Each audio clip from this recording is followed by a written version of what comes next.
Hello everybody. Recently Pakistan army के कई सारे सोल्जर्स मारे गए हैं। ऐसा कहा जा रहा है कि करीब 102 पाकिस्तानी सोल्जर्स को मार गिराया गया है यहाँ पर बलोच लिबरेशन आर्मी के द्वारा, BLA के द्वारा। जी हाँ, और यहाँ पर ऐसा कहा जा रहा है कि बलोच लिबरेशन आर्मी ने एक ऑपरेशन लॉन्च किया है ऑफ हेरॉफ बोलकर, जहाँ पर ये टारगेट कर रहे हैं पाकिस्तानी आर्मी को, और इसके साथ कई सारे हाईवेज, ब्रिजेस एंड इवन कई सारे आर्मी कैंप्स को भी कैप्चर कर लिया गया है बलोच लिबरेशन आर्मी के द्वारा। तो आइए समझने की कोशिश करते हैं इस पूरे इशू को, आखिर क्या मुद्दा है, क्या बलोच पाकिस्तान से अलग होने जा रहा है। इस तरह के क्वेश्चंस जो भी उठ रहे हैं, आइए इन सबको हम समझेंगे। But before starting this lecture, I welcome you to Shri Ram's IAS, an institute serving the nation since 1985. And if you have not subscribed this channel so far, do subscribe and press the bell icon. और दोस्तों subscribe आप ज़रूर करिए, क्योंकि हम आपके लिए काफ़ी अच्छे अच्छे कंटेंट लेकर आ रहे हैं। इससे हमें काफ़ी सपोर्ट होता है। दोस्तों आपके मन में एक क्वेश्चन उठेगा दैट बलूचिस्तान तो पाकिस्तान का एक बहुत बड़ा प्रोविंस है और पाकिस्तान का ही हिस्सा है, तो फिर क्यों इतने सारे अटैक्स होते हैं और क्या कारण है कि बलूचिस्तानी पाकिस्तानी सोल्जर्स पर अटैक कर रहे हैं? ऐसा क्या हो पड़ा है? देखो मैं आपको समझाता हूँ। तो इन सब की शुरुआत 1947 से होती है, जब इंडियन इंडिपेंडेंस एक्ट आता है, जिसके बाद ये ऑप्शंस दिया जाता है प्रिंसली स्टेट्स को कि आप या तो इंडिया के साथ जुड़ जाइए या पाकिस्तान के साथ, या फिर आप इंडिपेंडेंट भी हो सकते हैं। जिसके बाद बलूचिस्तान ये कहता है कि हमें इंडिपेंडेंट होना है, लेकिन पाकिस्तान ने वही किया जो उसने जम्मू एंड कश्मीर में किया। उसने अपनी आर्मी को भेज दिया और इनडायरेक्टली वहाँ पर घुसकर अटैक करके बंदूक के नोक पर वहां के खान को हटाकर यह कहता है कि अब से बलूचिस्तान पाकिस्तान का पार्ट है। और तब से बलूचिस्तानी आर्मी लड़ाई लड़ रही है कंटिन्यूअसली अपनी फ्रीडम के लिए, अपने लिबरेशन के लिए पाकिस्तानी आर्मी के अगेंस्ट। एंड इवन यहां पर इसीलिए हमें कई सारे अटैक्स पिछले कुछ सालों में देखने को मिले हैं, specifically with related to Pakistan army. Pakistani camp, highways पर अटैक कर रहे हैं ये लोग। एंड स्पेसिफिकली आज जो बढ़ते हुए चाइनीज सेटलमेंट है बलूचिस्तान के अंदर में, इससे वहां के लोगों के अंदर में एक तरीके से आज के अंदर में एक कंसर्न है कि उनकी जो ओवरऑल डेवलपमेंट होनी चाहिए थी, बलूचिस्तान के अंदर जो डेवलपमेंट होनी चाहिए थी, वो आज नहीं दिखती है। विथ रेस्पेक्ट टू जब वो कंपेयर करते हैं दूसरी तरफ में, लेट से पंजाबी जो पाकिस्तानी है, जो पंजाब प्रोविंस है पाकिस्तान का, वो आज की डेट में काफ़ी ज़्यादा ओवरऑल एक तरीके से आप बोल सकते हो प्रॉस्परस है, काफ़ी ज़्यादा डेवलप्ड है एज कंपेरेबल टू बलूचिस्तान। क्योंकि बलूचिस्तान आज भी काफ़ी ज़्यादा अंडर डेवलप्ड हो रखा है, काफ़ी सारे प्रॉब्लम्स हैं यहाँ पर।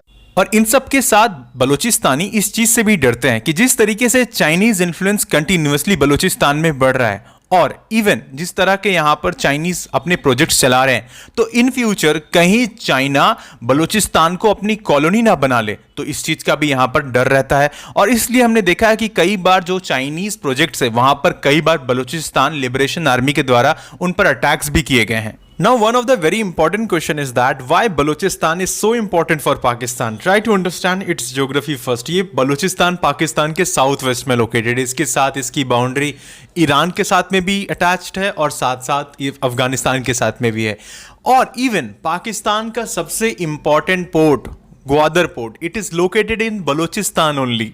Now let me tell you one thing very clearly that China knows it well that Balochistan के अंदर में काफी ज्यादा नेचुरल गैस है। ये नेचुरल गैस का भंडार है। यहाँ ऑयल, कोल, कॉपर, सल्फर, फ्लोराइड, गोल्ड, ये सारी चीजें पाई जाती हैं, जिसकी वजह से चाइना का इंटरेस्ट बलूचिस्तान में काफी ज्यादा है। एंड इसलिए ग्वादर पोर्ट को काफी ज्यादा चाइना सपोर्ट करता है एंड इसे अपना एक स्ट्रैटेजिक लोकेशन भी मानता है with Pakistan. And with that 40% of the Pakistan total gas production is produced from Balochistan only. And in this region there are also possibilities of huge copper and gold reserves at the same time. तो इन सब कारणों की वजह से बलूचिस्तान पाकिस्तान के लिए एक काफी इंपॉर्टेंट प्रोविंस हो जाता है, specifically with respect to economic and strategic location. अगर हम बात करते हैं थोड़ी देर के लिए, बलूचिस्तान अगर पाकिस्तान से कल को अलग हो जाता है, तो आप ऐसा समझो कि पाकिस्तान की जो बची कुची इकोनॉमी है ना, वो कट हो जाएगी, वो 50% कट हो जाएगी। पाकिस्तान सर्वाइव नहीं कर पाएगा एज अ स्टेट, क्योंकि जैसे ही बलूचिस्तान अलग होगा वैसे ही सिंध एक तरफ अलग हो जाएगा, दूसरी तरफ ऊपर में जो बल्टिस्तान वाला रीजन है, ठीक है, गिलगिट बल्टिस्तान वाला रीजन, वो भी आज के वक्त में सेपरेटिस्ट मूवमेंट वहां पर काफी अपने पीक पर है। लोग डिमांड कर रहे हैं कि हमें या तो इंडिपेंडेंट कर दो या फिर हम इंडिया के साथ में जुड़ना चाहते हैं। इस तरह के प्रोटेस्ट हो रहे हैं। इसका रीजन क्या है? क्योंकि पाकिस्तान में करप्शन अपने पीक पर है, इन्फ्लेशन अपने पीक पर है, लोगों के पास खाना नहीं हो रहा है। इवन आज वहां पर जो चावल और जो बेसिक एमेनिटीज है उसकी जो कॉस्ट है वो इतना हाई हो गई कि लोगों को भूखा सोना पड़ रहा है। इस तरह के हालात हो चुके हैं, डेवलपमेंट सही से नहीं है, एजुकेशन का स्तर सही नहीं है, तो काफी सारे प्रॉब्लम्स है। और इन सब कारणों की वजह से जब पाकिस्तान आज के वक्त में इवन कश्मीर का खास करके अगर मुद्दा उठाता है तो सबसे पहले पाकिस्तान आज अपने खुद के स्टेट, खुद की कंट्री को संभालने के लायक नहीं बच पा रहा है। इस तरह का सिचुएशन आ गया है। और ऊपर से जिस तरह का चाइना का डेप्थ है पाकिस्तान के ऊपर में, जब हम उसकी बात करते हैं तो ऐसा भी पॉसिबिलिटी है कि कल को बहुत बड़ा रीजन पाकिस्तान का ना स्पेसिफिकली चाइना कब्जा जाए। तो इन सब कारण की वजह से कल को पाकिस्तान ऐसा हो सकता है as a state, as a country exist ही ना करे। और दूसरी तरफ जब हम बात करते हैं जिस तरीके का हालात बलूचिस्तान में आज है, स्पेसिफिकली जो पाकिस्तानी आर्मी है वहाँ पर काफ़ी ज़्यादा टॉर्चर्स करती है लोगों के साथ में, कई सारे लोग गायब हो जाते हैं और ऐसा माना जाता है कि फिर वो दोबारा कभी मिलते नहीं। ऑब्वियसली पाकिस्तान आर्मी उनको तो मार ही देती है। तो जिस तरह के जो लोग हैं, खास करके जो एक्टिविस्ट है वहाँ पे, तो इन कारणों की वजह से देखो बलूचिस्तान खास करके जो BLA है वो आज कंटिन्यूसली पाकिस्तान आर्मी को टारगेट कर रहा है, उनके इंफ्रास्ट्रक्चर को टारगेट कर रहा है। ओके, एंड अभी तो सिर्फ 102 लोग ही का न्यूज़ आया, अभी पता नहीं ऑफिशियली और भी ज़्यादा आ सकता है, और भी ज़्यादा अटैक्स होंगे, क्योंकि देखो ऐसा नहीं है कि 102 पाकिस्तानी को एक साथ मार दिया गया है, ये कंटिन्यूअस अटैक्स हुए हैं यहाँ पर बलूचिस्तान लिबरेशन आर्मी के द्वारा। तो ये कंटिन्यूअस अटैक्स है, राइट। और इवन फ्यूचर में भी हो सकता है कि ये काफी ज्यादा अटैक्स करेंगे। और ऐसा नहीं किसी एक लोकेशन पे कर रहे हैं, ये कभी मतलब ऑल अराउंड जो बलूचिस्तान वाली रीजन है वहां पर अटैक कर रहे हैं। अभी रिसेंटली चाइना के द्वारा बनाया गया एक पूरे के पूरे ब्रिज को उड़ा दिया गया है। अभी देखो क्या है ना कि चाइना सीपेक प्रोजेक्ट के अंदर ना अब जितनी भी रिसोर्सेस है बलूचिस्तान को, उसको एक्सट्रैक्ट कर रहा है, उसको एक्सप्लॉइट कर रहा है। और यहां पर यहाँ के लोग ना बहुत ज्यादा गुस्सा में है, बहुत ज़्यादा गुस्सा में, टू बी ऑनेस्ट, राइट। तो इस तरह के अटैक्स सिर्फ अभी पाकिस्तान ही नहीं, अभी हो सकता है कि जो चाइनीज़ इंफ्रास्ट्रक्चर है वहाँ पर भी हो सकते हैं पाकिस्तान में। और देखो अभी ऐसा सिचुएशन हो गया है ना कि कई सारे बसेस को जला दिए गए हैं यहाँ पर, एंड इवन जो पाकिस्तानी पंजाबी हैं उनसे यहाँ पर ये काफ़ी ज़्यादा चिढ़ रहे हैं। अगर ऐसा कोई भी इंडिविजुअल पाया जा रहा है जो पाकिस्तानी पंजाबी है तो उसको वो निकाल कर ऑन टाइम वहीं पर शूट कर दे रहे हैं, राइट। तो देखो आने वाले वक्त में अभी कई सारे डेवलपमेंट्स होंगे। अब ये देखना पड़ेगा कि पाकिस्तानी आर्मी किस तरह का यहाँ रेस्पॉन्स लेती है, क्या यहाँ पर बहुत बड़ा ऐसा कोई ऑपरेशन चलाती है बलूचिस्तान लिबरेशन आर्मी के खिलाफ।